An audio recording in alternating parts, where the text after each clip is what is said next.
Сәлеметсіздер ме? Қашықтық оқыту жүйесі бойынша 2PM9 тобымен бүгін сабақ өтетін боламын. Ол үшін Google Class арқылы жұмыстанатын боламыз.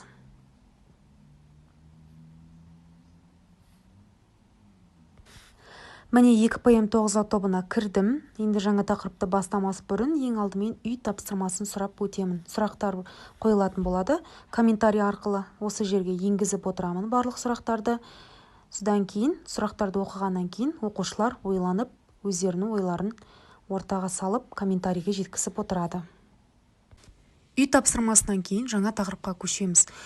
Жаңа тақырып бойынша оқушыларға ресурстар беріледі. Ресурстармен қоса слайд презентациялар беріледі. Яғни ресурс пен презентацияның екеуін салыстыру мақсатында оқушылар жаңа тақырыпты толықтай меңгеріп алады. Келесі тапсырма эссе жазу кезеңі. Қазақ тілімен байланыстырып 3 тақырып таңдап берген болатынмын. 3 тақырыптың өздеріне ұнаған біреуіне өз ойларын толықтырып эссе жазады.